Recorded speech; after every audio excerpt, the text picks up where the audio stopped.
지금부터 만날 분은 많은 분들이 꼭 한번 모셔달라는 요청이 있어서요. 정말 어렵게 섭외한 분입니다.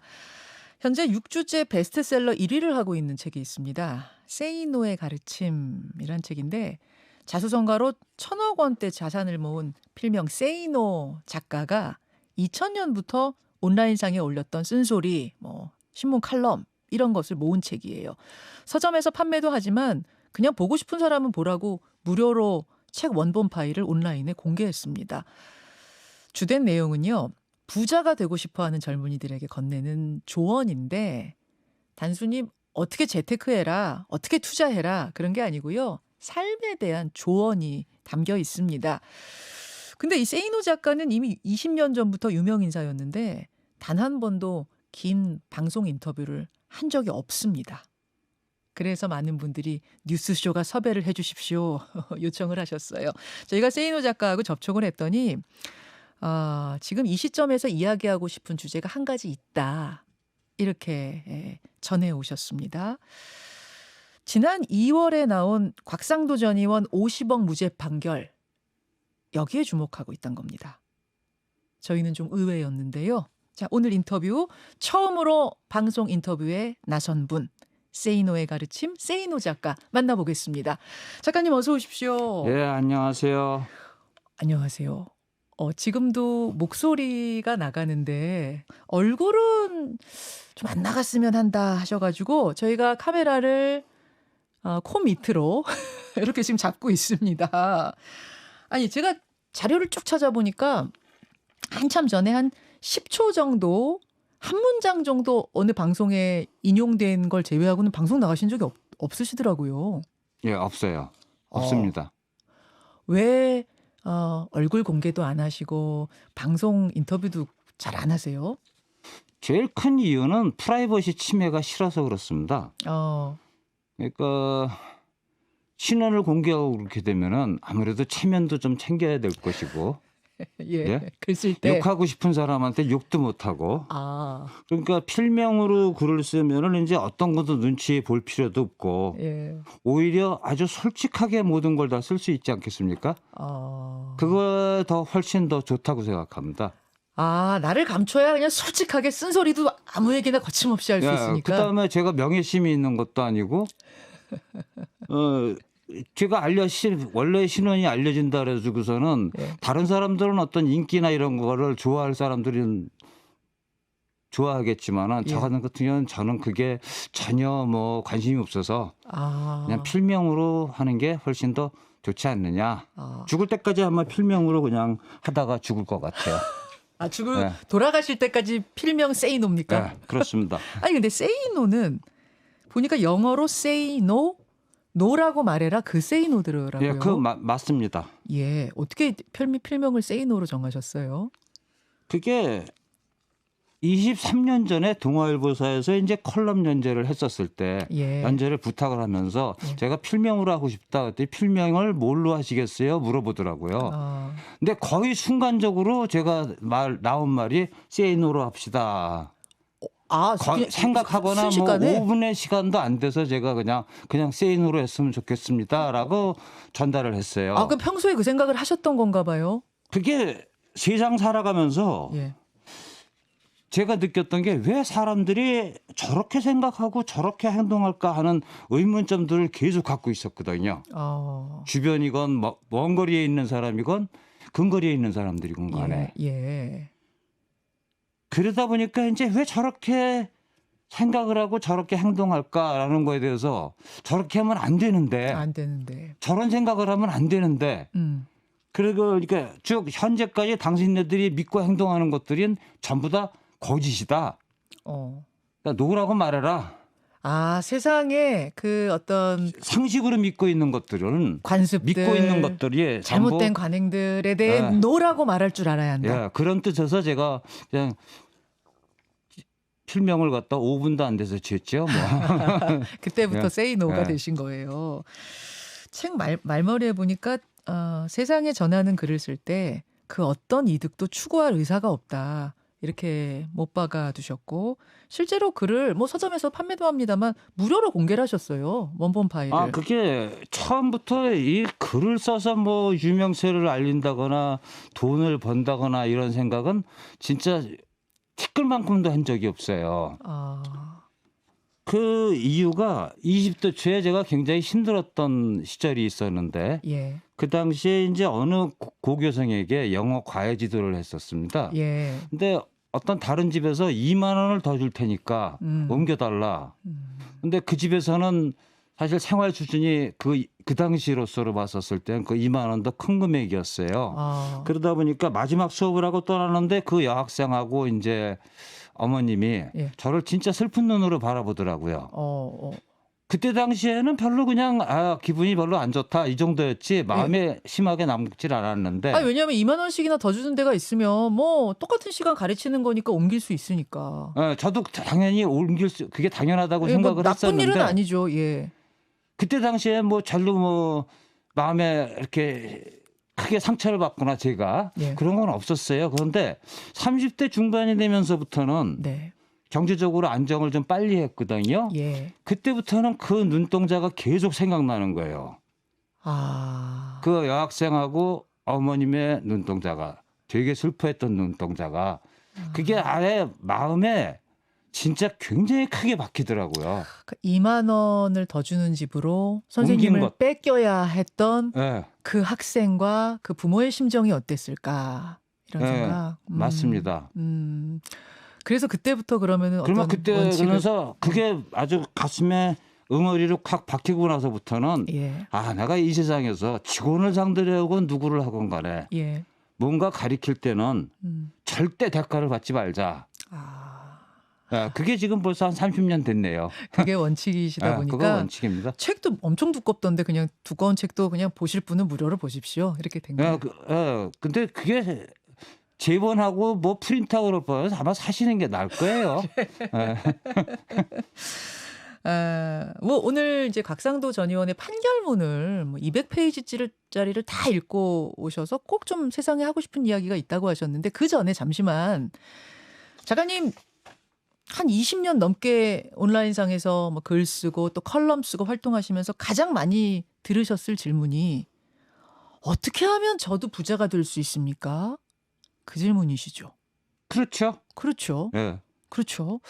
이게 이 뭐 두꺼운 책을 여기서 다 설명을 해주시지 못하겠지만 전체를 관통하는 어떤 핵심적인 이야기가 있다면 이렇게 해야 여러분 정말 부자가 될 수 있습니다. 이겁니다.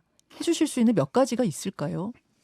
부자가 된다는 거는 사실 다른 사람의 호주머니에 있는 돈이 예. 그 사람의 자발적 의사로 제 호주머니로 넘어오는 겁니다. 그러네요. 예. 그렇죠? 예. 그렇다 그러면 제가 그 사람을 만족을 시켜야 되거든요. 그 사람이 좋아하게끔 순전한 마음으로 예. 지갑을 열고 돈을 꺼내서 저한테 주는 그런 사람들이 많았을 때 비로소 부자가 되는 겁니다. 그렇다 그러면 내가 다른 사람하고 제가 하고 있는 일하고 똑같은 일을 하는 다른 사람들보다 월등한 뭔가 전달할 수 있는 거가 또는 전하거나 판매한다고 가정을 하죠. 그러면 그게 훨씬 더 좋아야 돼요. 퀄리티가. 무슨 일을 하든 무슨 일을 다른 하든 경쟁자는 경쟁자보다 있기 마련인데 있죠. 그 경쟁자보다 퀄리티가 더 좋은 거를 갖다 제공을 해야 됩니다. 그러네요. 그렇게 하려면 제가 더 다른 사람보다 훨씬 더 많이 알아야 되거든요. 예. 더 많이 알으려면 어떻게 되느냐? 결국은 공부하는 수밖에 없어요. 노력해야 된다. 노력해야 된다는 거죠. 그 노력해야 된다 정도가 아니라 이 책에 보면은 어떤 일을 하든 그게 작은 일이라도 그 분야에 귀신이 됐다라고 할 정도로 팔아 그러시더라고요. 예, 맞습니다. 근데 그게 되게 내가 이 정도 일을 해도 돼 할 정도로 좀 보잘것없어 보이는 일일 수도 있고 좀 마음에 안 들어서 빨리 떠나고 싶은 일일 수도 있거든요. 그래도 이 자리에서 한번 그 설명을 드려볼게요. 그럼 제가 오늘 여기 곽상도 그쪽에 관련해 가지고서는 이게 판결문 220페이지짜리 그러니까 220페이지짜리 그 판결문입니다. 그러면은 일반 사람들이 이런 식의 판결문을 갖다가 며칠을 갖다 두면서 읽어보면서 공부를 해볼까요? 할 수 있을까요? 할 수 없죠. 할 수 없죠. 할 수 없죠. 예. 예. 예. 예. 예. 예. 예. 예. 예. 예. 예. 예. 예. 예. 예. 예. 예. 예. 예. 일반 사람들이 이런 식의 판결문을 갖다가 며칠을 갖다 두면서 읽어보면서 공부를 해볼까요? 아니, 안 한다고 생각합니다. 지금 옆에 포스트잇 같은 걸 다 붙여가면서 너덜너덜해질 정도로 읽으셨어요? 그러니까 제가 이걸 보면서 네. 이게 핵심이 뭐고 이거는 뭐고 이제 이런 식으로 색깔로 다 구분을 하는 겁니다. 예. 그러면 며칠을 갖다가 해가면서 이거를 다 파악을 하거든요. 예. 이게 미치도록 하는 겁니다. 예? 무슨 일이 주어지든 무슨 이런 자세로. 일이 주어지든 간에 이게 제 일입니까? 아니잖아요. 예. 이거 변호사가 해야 될 일이 아니에요. 법조인들이 해야 될 일이지. 예. 그렇죠? 예. 그럼에도 네. 불구하고 그 일을 하겠다라고 마음먹은 이상 제가 이거 한번 봐야 되겠다 하는 마음을 먹은 이상은 예. 저한테 튕기는 거 땡전 한 푼 없어도 저는 봐요, 이거를. 모든 일들을 갖다가 그런 식으로 하는 걸 갖다 제가 피토하는 마음으로 해라라고 얘기하는 겁니다. 건성건성하지 말고 예. 예. 제대로 하라는 거죠. 그럼 예를 들어서 제가 어디 뭐 구두를 판매하는 판매점에 네. 아르바이트로 들어갔어요. 네. 제가 막 마음에 들어하는 직업은 아니었지만 들어갔습니다. 이제 예. 생활을 위해서. 그렇다 하더라도 마음에 안 드는 뭐 일이라고 내가 느끼더라도 거기서 최선을 다하다 보면 뭔가 달라지나요? 그렇죠. 왜 그러냐면은 대부분의 사람들은 이래요. 구두점에 마음에 안 들지만은 당장 그쪽에 일자리가 있으니까 예. 그래서 들어갔다가 일을 생각을 해보십시다. 예.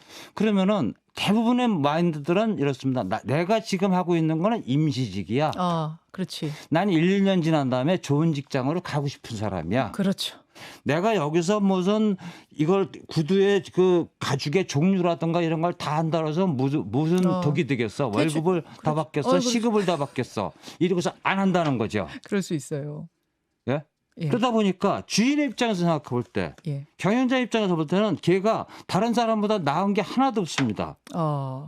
하나도 없기 때문에 결국은 국가에서 정한 시급 얼마짜리로 전락 그거 이상을 못 넘어가는 겁니다. 그 사람에게 어떤 노하우를 전수할 이유도 없는 거고. 그렇죠. 떠날 사람인데 떠나려고 작정을 하고 들어온 사람인데 뭘 가르쳐 주겠느냐는 거죠. 그러고 보면 1세대 경영인들 중에 예. 1세대 이 재벌들 중에 학력이 막 높거나 집이 굉장히 잘 살거나 예. 그런 분들 거의 없는 것 같아요.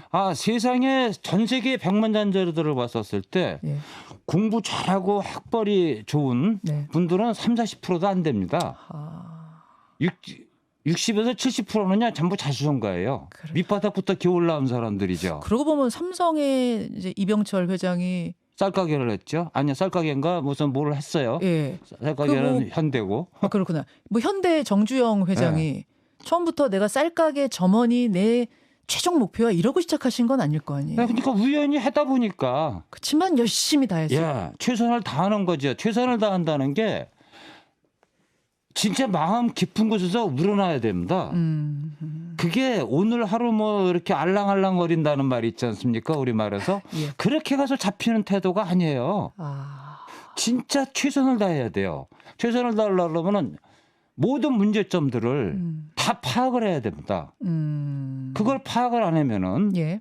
결국은 세상에서 입장을 볼 때 언제라도 다른 사람으로 바꿀 수 있는 사람. 대체시킬 수 있는 사람. 대체품이 있는 사람이 되지 말아라. 대체품이 얼마든지 깔려 있는 사람들이 그 업종이 많아요. 예. 그러니까 그거를 생각을 해서 자기가 도저히 대체 불가능한 사람이 되어야 되는데 아까 구두가게를 말씀하셨지 않습니까? 예. 그러면 사람의 발만 보더라도 이게 몇 미리짜리 사이즈다. 이게 나와야 돼요. 이 사람은 발 모양이 이렇게 생겼으니 이 가죽이 좋겠구나. 이거를 고르지만은 이거가 더 발이 편하겠구나. 부터 시작해서 밑창의 종류부터 해서 예. 이 사람은 편발이구나. 이런 것들도 발만 보더라도 알 수 있는 수준이 돼야 된다는 겁니다. 그리고 남들이 하기 싫어하는 그 일을 그렇게 했을 때 그런 자세로 했을 때 자신의 몸값은 올라간다 하셨어요. 예, 다만 그게 오늘 그렇게 했다 그래서 내일 당장 올라가는 게 아니라는 거죠. 그렇죠. 꾸준히. 왜 그러느냐? 왜 이렇게 대가가 천천히 주어지느냐? 세상에서는요, 사람들 이력서 취직하는 사람들 보면 성실히 잘하겠습니다라는 사람이 100이면 100입니다. 그렇죠. 단 한 명도 저는 성실히 할 생각이 없습니다라고 얘기하는 사람은 없어요. 예. 그렇죠? 예. 근데 막상 일을 시켜보면은 이게 아니거든요. 예? 그렇죠. 10에 9명은 성실하게 일을 안 해요. 그렇죠. 예? 예. 이력서처럼은 이미 안 들어왔으니까. 예. 이미 게임 세트 안에 들어와서 플레이를 하고 있으니까 예. 안심을 하는 거죠. 예. 그리고 옆을 봐도 다 비슷비슷하거든요. 그렇죠. 그러니까 긴장감을 안 하는 거죠. 그러니까 고만한 상태에서 계속 있는 겁니다. 즉 세상은 세상 사람 중에서 열의 9명은 전부 그 정도 수준밖에 안 되는 걸 알아요. 그러니까 3개월 잘했다고 해가지고서는 3개월 만에 보수를 올려주거나 너는 몸값이 이제부터 비싸졌다라고 얘기를 안 한다는 겁니다. 그러네요. 그 어떤 경영자나 어떤 조직도 아마 이 방송국도 마찬가지일 거예요. 어떤 들어와 가지고서 2, 3주 동안을 갖다 밤새도록 했다 그래서 와, 이 사람 인재다 그래서 너 정직원으로 해줄래? 이런 경우 없어요. 없죠. 왜? 그 사람이 한 게 반짝 며칠 한 거에 불과한 경우가 허다하거든요. 자, 이런 것들이 그러니까 책에 곳곳에 들어 있는데 부자가 되기 위해 일확천금을 노리고 뭐 투자 어떻게 해라 이런 이야기들이 이제 아니라는 지금 말씀을 드리는 거예요. 근데 그렇게 보여주신 것처럼 피를 토하듯 네. 자세하게 그 곽상도 의원의 50억 무죄 판결문을 보시게 된 이유는 뭐예요? 그거는 이유가 이렇습니다. 곽상도 아들의 퇴직금이 50억이라는 소리, 그리고 또 그것보다도 그것이 무죄의 판결을 받았다 했을 때 제가 주변 젊은이들이 반응이 어땠는지 체크를 해봤어요. 되게 전부 이렇게 얘기하더래요. 노력해봤자구나. 그 말들을 한두 군데서 들은 게 아니에요. 사방에서 그 말을 듣고서 그게 분노가 참이른 거예요. 제 마음속에서. 저는 사람들한테 싫은 걸 더 하는 게 노력이다.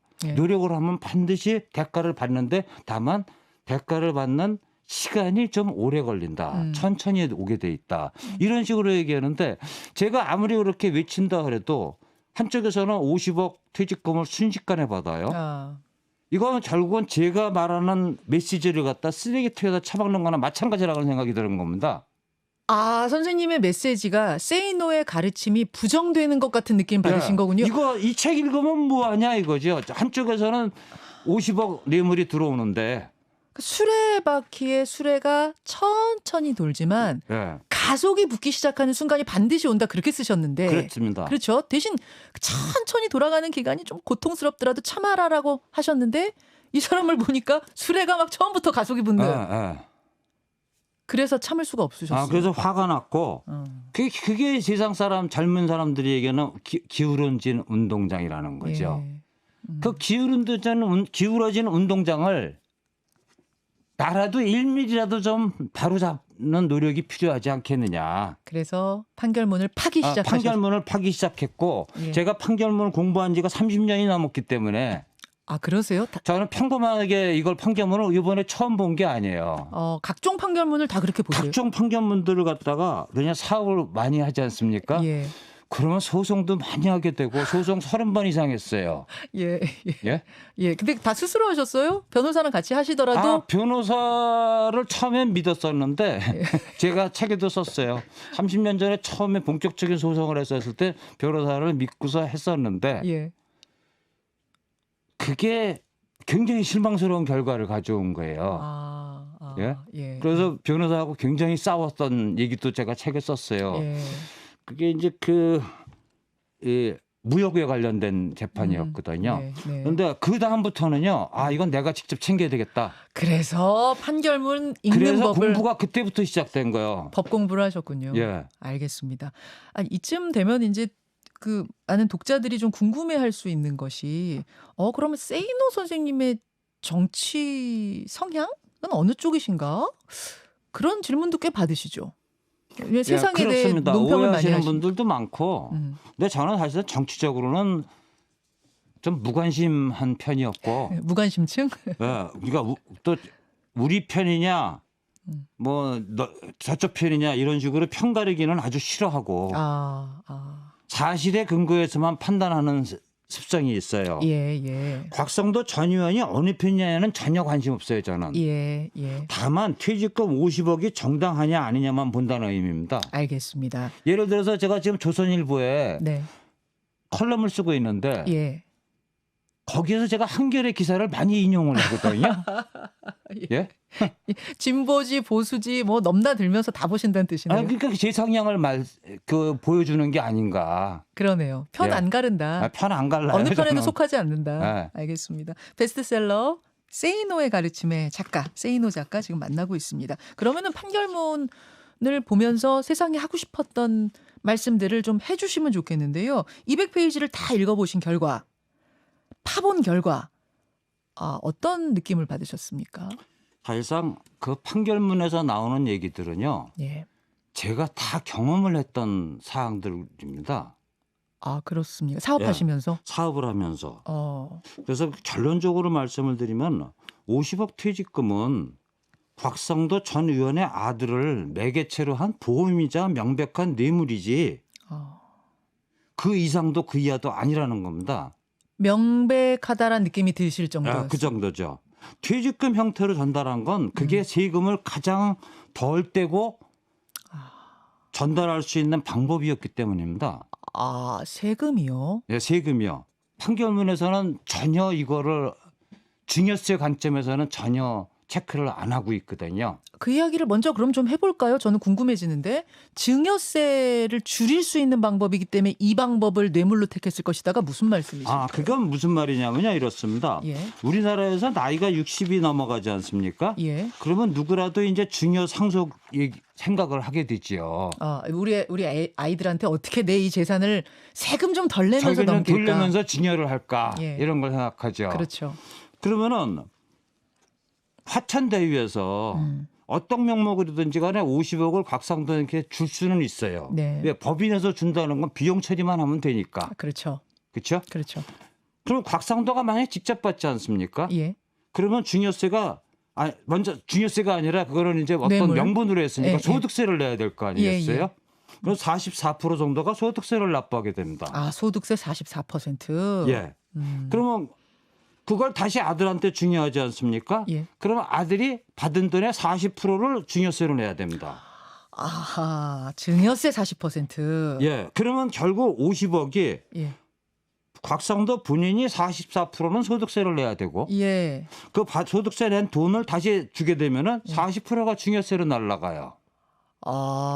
그러면 아들한테 주어지는 돈이 18억 2천만 원 정도가 됩니다. 두 단계 건너서 가면 예. 그런데 아들한테 직접 전하면은 예. 어떤 명분으로든지 간에 법인에서는 어차피 나가는 건 똑같으니까. 그렇죠.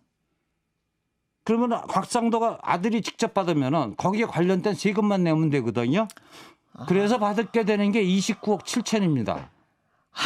지금 판결문에서도 나오지만 29억 7천만 원을 실제로 받아갔어요. 세금 제하고 나서. 예. 그러면 곽상도 본인을 통해 가지고서는 받은 다음에 증여했을 때하고 금액 차이가 얼마나 나느냐. 9억 정도가 납니다. 9억이 누구 강아지 이름이 아니지 않습니까? 그럼요.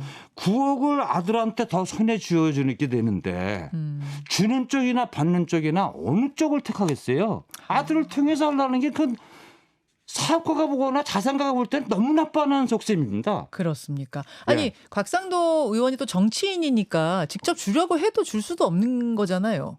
그렇죠. 근데 명분은 있죠. 왜냐하면 변호사비라든가 무슨 여러 가지 각종 그럴듯한 명분을 얼마든지 갖다 붙일 수는 있는 겁니다.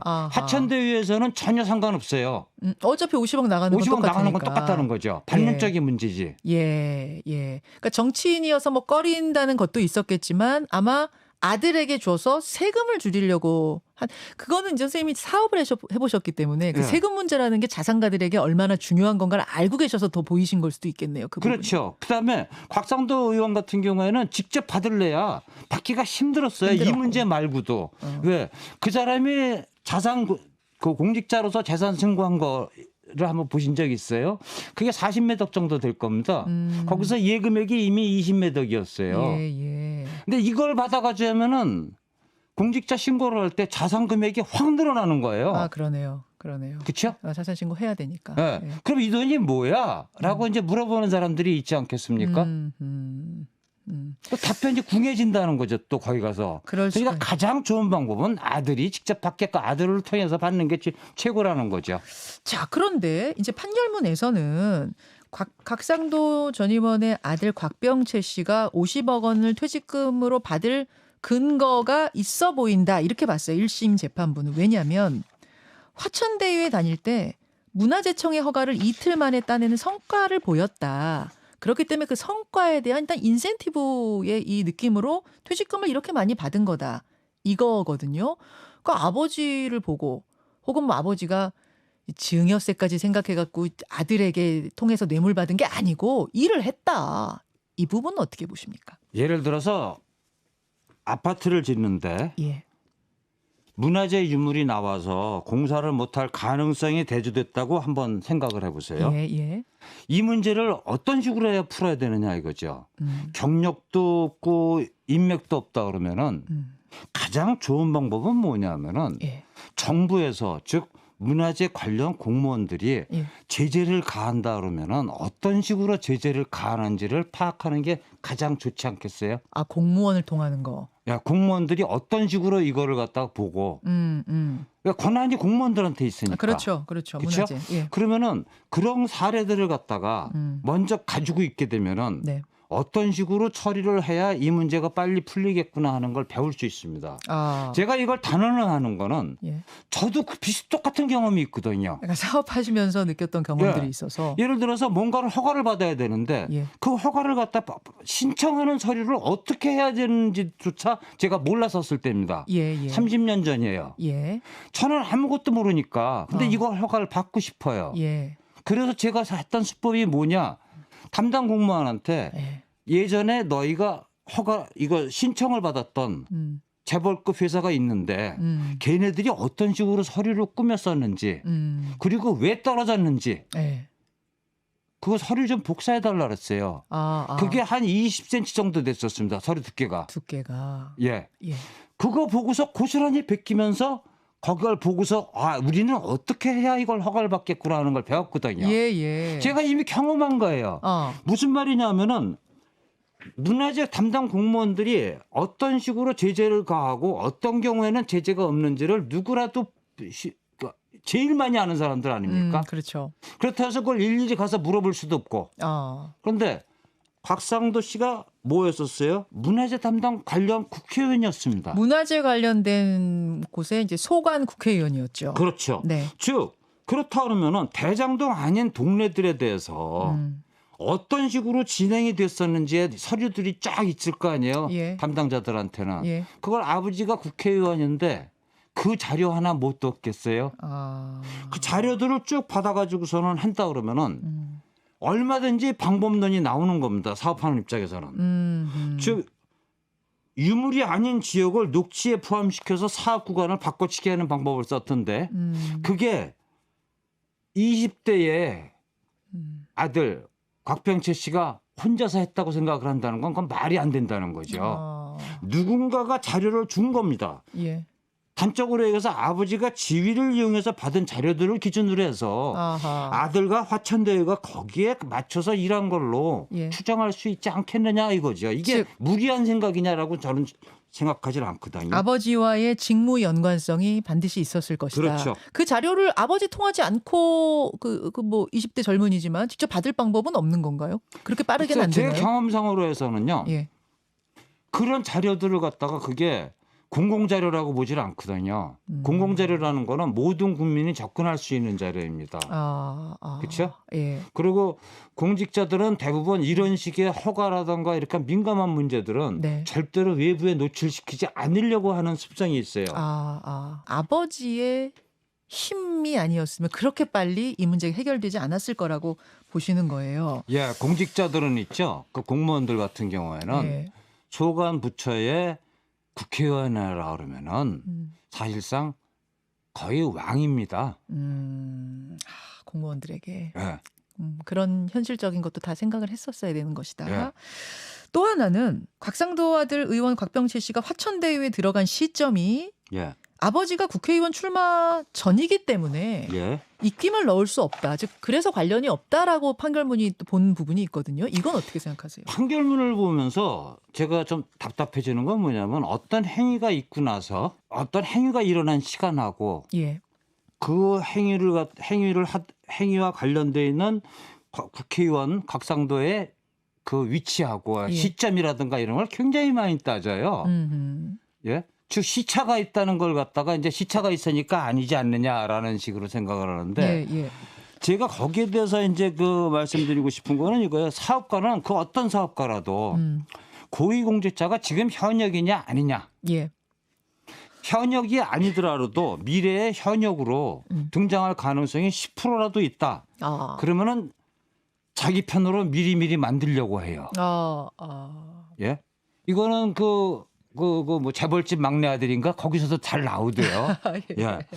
즉 사업자가 사업하는 사람들이 공직자의 자녀를 채용하는 이유는 내가 챙겨줄 테니까 내 편으로 앞으로 활동해 주세요라는 뜻이에요.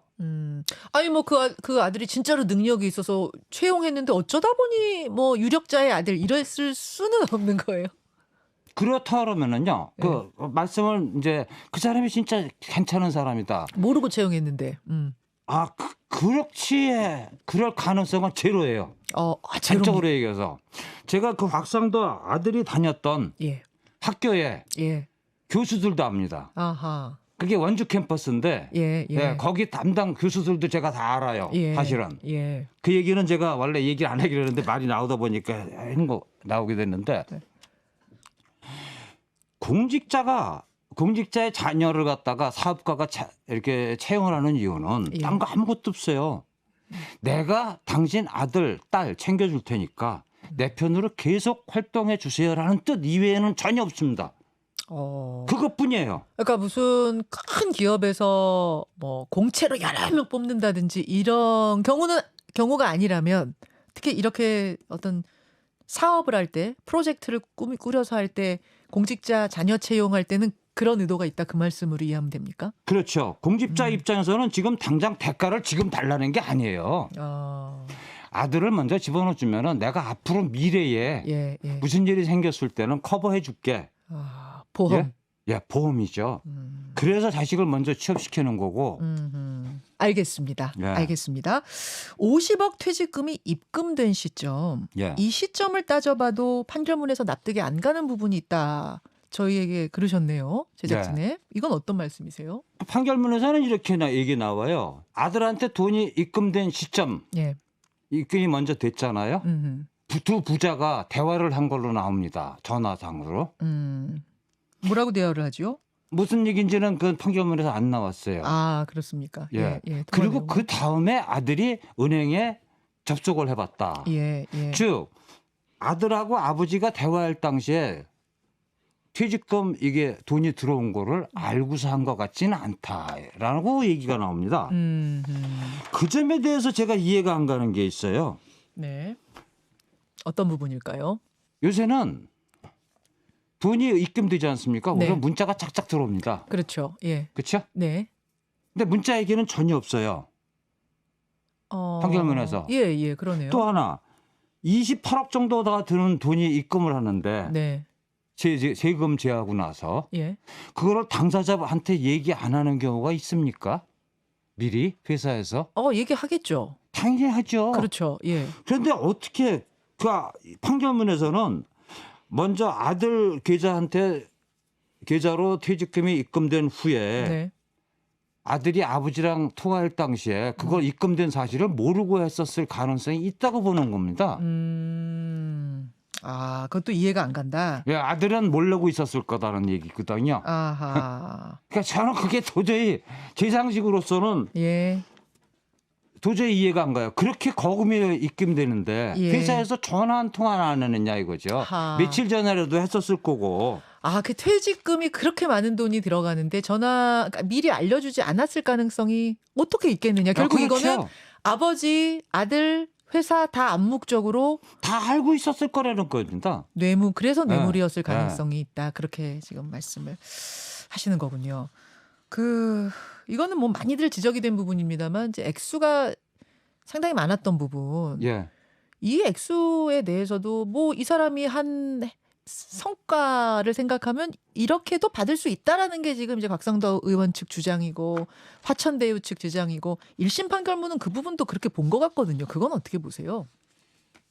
그 유일하게 이제 그 문화재 문제를 해결했고 뭐 이런 것들이 나오잖아요. 예. 그렇죠? 그렇죠. 예를 들어서 그 이 정도의 대우가 이 정도가 성과급으로 나갈 수가 있다 그러면요. 네. 모든 직원들이 평등해야 됩니다. 그 회사의 모든 직원들. 그 직원에 그 사람들이 받았던 거. 예를 들어서 우선 미분양된 아파트를 받았다거나 또는 이런 식으로 성과급을 줘야 된다거나 또는 뭐 여러 가지의 그런 특혜적인 게 있잖아요.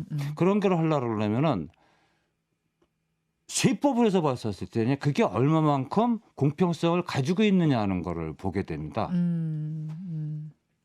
저도 100억 원을 퇴직금으로 받은 적이 있어요. 예? 사업하실 때. 네, 사업할 때. 왜? 퇴직금이 가장 그 절세에 유리했기 때문입니다. 절세에. 지금은 법이 많이 바뀌었어요. 예전에는 전혀 안 그랬거든요. 그러면 50억 퇴직금이나 보상금이든 뭐가 갈라 그러려면은 규정이 쫙 있어야 될 거 아니에요. 그렇겠죠. 왜 주는지.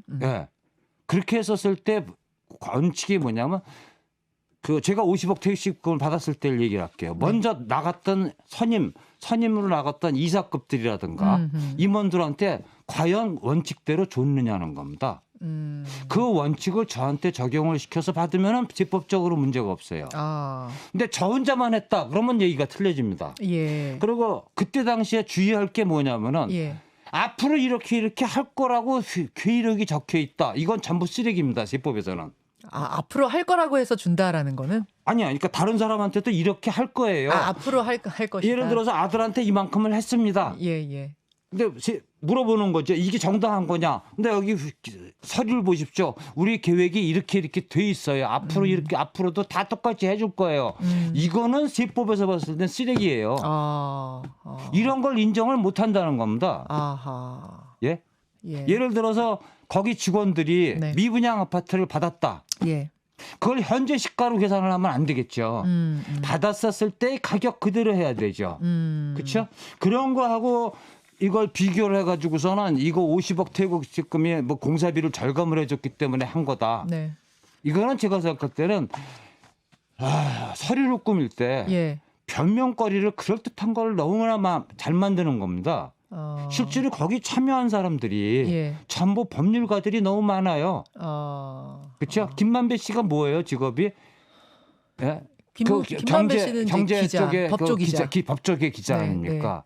그러면은 여러 가지로 이제 듣고 보고 배운 게 많을 거 아니에요. 그렇겠죠. 전부 다 성균관대 법대 동문관계들인데 그럼 법이 남의 일이 아니고 법망을 빠져나가고 법망을 갖다가 자기네가 어떤 식으로 구축해 나가야 되는지를 너무 누구보다도 잘한다는 거예요. 사업가보다도 훨씬 잘하는 사람들이에요. 50억이라는 퇴직금을 그냥 보통 회사원이 받으려면은 이게 어느 정도나 돼야지 받을 수 있는 겁니까? 그 퇴직금 계산하는 방법은 이래요. 아주 간단하게 얘기하면은 1년에 1개월씩입니다. 그렇죠. 1년에 1개월씩이고 거기에 특별히 해가지고서는 해줄 수 있는 게 법으로 허용되어 있는 게 지금은 20%를 더 할 수 있어요. 20%를 더 할 수 있다는 거는 그 1개월치에다가 20% 곱하기 할 수 있습니다. 그거 이상은 안 돼요. 옛날에는 그 임원들 같은 경우에는 정관에 나와 있는 대로 얼마든지 붙여 먹을 수가 있었어요. 그렇게 봤을 때는 이 50억 원이라는 게 뭐 모든 사람이 다 얘기하듯이 지금 이게 정상적인 퇴직금으로 또 퇴직 위로금으로 나올 수가 나올 없는 수는 겁니다. 없는 금액입니다. 그 말씀 하시는 겁니다. 자, 그리고 또 돈에 관련돼서 좀 이상했던 점은 어떤 걸까요? 이 아들한테 그 퇴직금이 전달되기 전에 그 전에 그 아들이 받았던 퇴직 위로금이 있어요. 초창기 때 아들이 들어가고 나서 4, 5개월 후에 퇴직을 합니다. 퇴직 사유가 뭐냐면 아버지가 그때부터 국회의원 선거운동을 하거든요. 선거운동을 돕는다는 명분하에 퇴직을 했어요. 그러니까 4, 5개월 있다가 이제 했는데 그 당시에 나오고 나서 아버지 선거운동을 도와주면서 도와주는 도중에 이 아들이 퇴직 위로금을 받습니다. 화천대유로부터. 아하. 그 금액이 700만 원 정도가 돼요. 예. 정확하게 말씀드리면 704만 7천 원이었습니다. 예. 이게 판결문에서는 이거는 그 업무상 정당하게 받은 퇴직 위로금이다 이렇게 나오는 거예요. 예. 제가 보는 관점은 좀 완전히 틀립니다. 어떻게 보십니까? 704만 7천 원을 갖다 받았는데 네. 실질적으로 이거는 4, 5개월 일하다 받은 거거든요. 그렇죠. 그러면 퇴직금을 계산을 해보니까 50만 원이에요. 원래 법적으로 줄 수 있는 퇴직금이. 그러다 보니까 위로금이라는 말이 붙었어요. 700만 원을 줄 수 없는데. 704만 원을 줄 수가 없는데 이게 세후입니다. 예. 세금 제하구자세요. 하기는 지금 4, 5개월 다닌 직원한테 700만 원을 퇴직금으로. 세금 제하하고 나서 704만 7천 원을 준다는 게 법적으로 그나마 해줄 수 있는 게 한 50만 원 되니까 그 13배를 준 겁니다. 회사 정말 대단한 회사예요. 근데 그러면은 제가 핵심은 이겁니다. 그 당시에 그 곽상도가 하고 있었던 선거운동 중에서 여론조사가 있었을 거 아니에요. 예. 여론조사를 대행하던 회사가 있습니다. 그 회사에서 달라오르던 비용이 706만 원이었어요. 여론조사 한번 하는데. 자, 여론조사 비용을 갖다가 줘야 될 돈이 706만 원이었는데 그거 비용을 줘야 될 시기쯤에 아들이 퇴사하고 한 달 정도 됐었을 때 704만 7천 원을 받은 겁니다. 이 704만 7천 원이 나오게 하려고 그러면은 세법적으로 계산할 게 많아요. 그렇겠죠. 세금 후에니까. 그렇죠. 저는 704만 7천 원이 진짜 여론조사 회사에다 줘야 될 706만 원하고 금액이 진짜 너무너무 비슷한 거예요.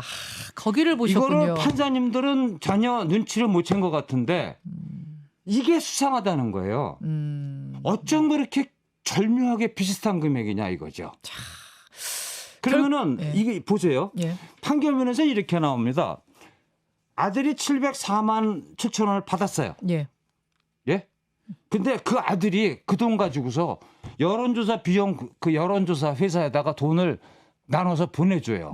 얼마를 보내줬겠어요? 706만 원을 보내줍니다. 그다음에 무슨 일이 일어났는지 아세요? 며칠 있다가 아버지가 또 보내요, 돈을.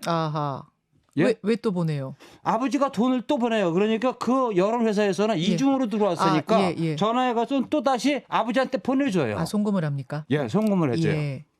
자, 가만히 생각해 봅시다. 그러면은 아들이 누구가 가르쳐 주지도 않아. 그러니까 저기는 판결문에서는 이렇게 얘기해요. 곽상도 입장에서는 아들한테 돈 좀 미리 보내라 그러고, 돈 좀 미리 보내라 그러고 나중에 생활비 쪽으로 또 얼마를 준 것밖에 아니다. 준 거다. 그러니까 저쪽에서 받은 게 아니다. 선거운동 비용을 그렇게 얘기를 하는데 제가 의심을 가는 건 이거예요. 그렇다 그러면은 네가 먼저 갚아라 그러면 아버지가 계좌를 가르쳐주고 금액을 가르쳐줬다는 뜻이죠. 그렇죠. 이모 먼저 좀 내줘. 급하니까. 그럼 내가 나중에 보내줄게.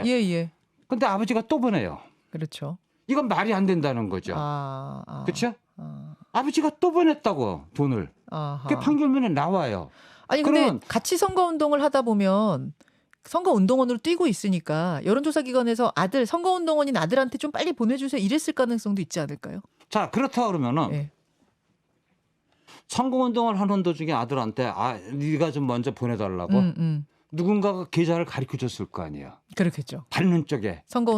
여론조사 기관에다가. 그렇죠? 누가 가르쳐줬겠냐 이거죠. 그러니까 결국은 그거를 그 돈이 이 돈으로 여기로 흘러간 거 아니냐. 즉 결국은 제가 의심하는 건 이거야. 곽상도가 내가 지금 여론조사 이 비용이 이게 나왔는데 이거 아들 명의로 해가지고 적당히 해가지고 좀 보내주라.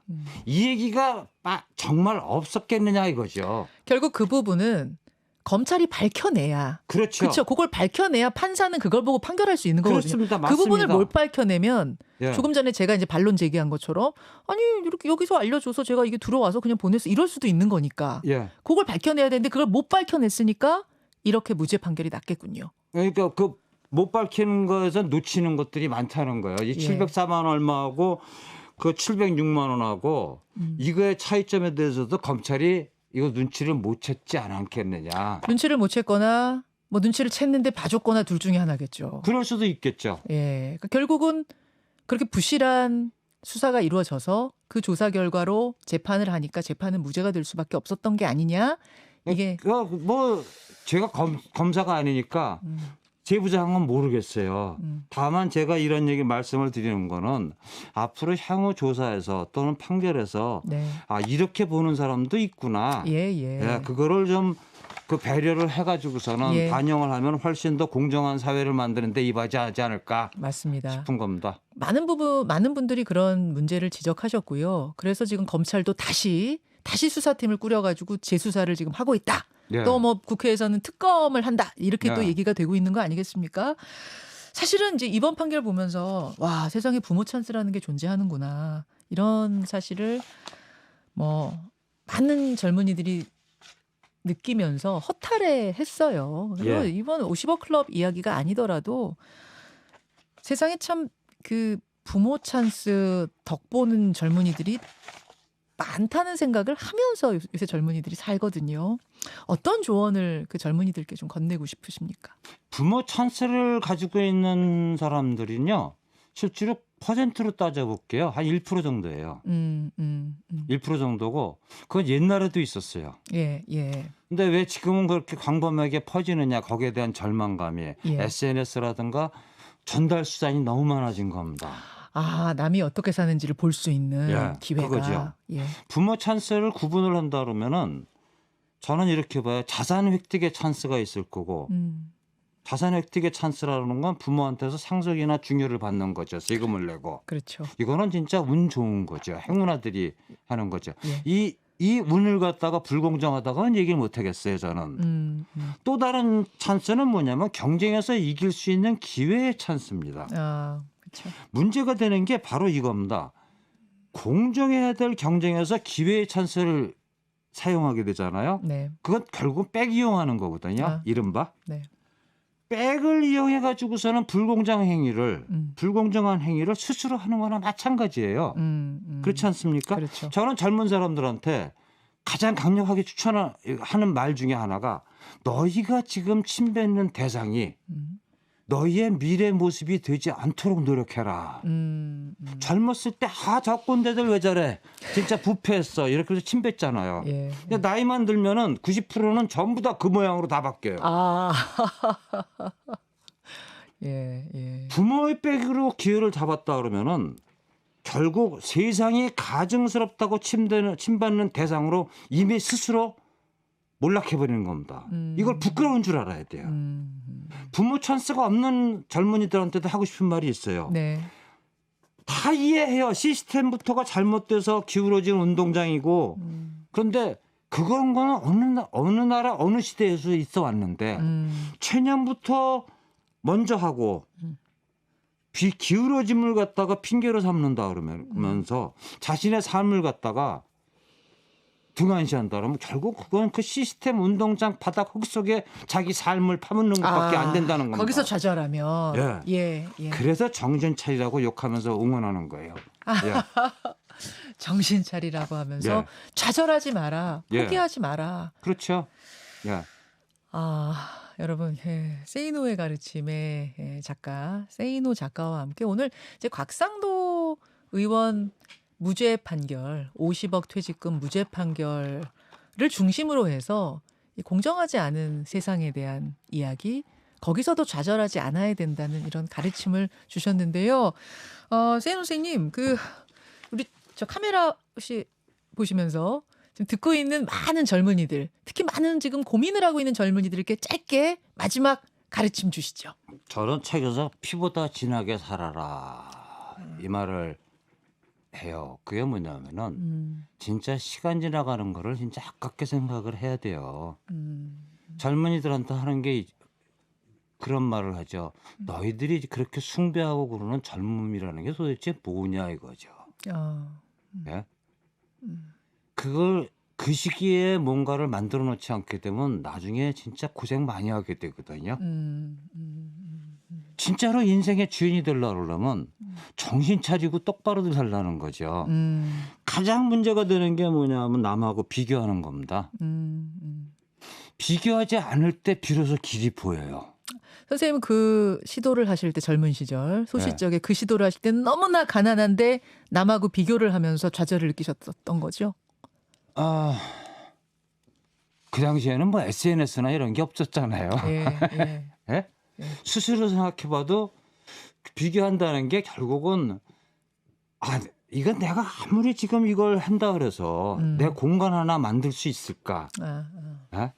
그게 너무 빨리 왔어요, 저한테는. 그러다 보니까 이제 이건 해봤자구나 진짜. 그런데 실제로 해보니까 그게 아니더라고요. 그게 아니더라고요. 이게 참 좋은 말씀이네요. 그러니까 바닥부터 다 경험해 본 분으로서 딱 한 문장을 남긴다면 피보다 진하게 살아라. 매 순간을 어떤 위치에서 어떤 일을 하든. 그리고 그게 그 말이 사실은 맞으려면 이렇게 기울어진 운동장 같은 부모 찬스로 이 룰을 깨뜨리는 일은 없어야 한다는 그 말씀도 같이 해주시는 거예요. 알겠습니다. 알겠습니다. 오늘 귀한 말씀 주셨습니다. 세이노의 가르침의 작가 세이노 작가와 함께했습니다. 오늘 이렇게 인터뷰하고 하시고 나면은 또 언제 방송 출연하실지 모르겠는데요. 안 할 것 같은데요. 20여 년 만에 처음으로 방송 출연해 주셔서 오늘 감사드리고 선생님 건강하세요. 아유 고맙습니다. 오늘 대단히 고맙습니다. 감사합니다.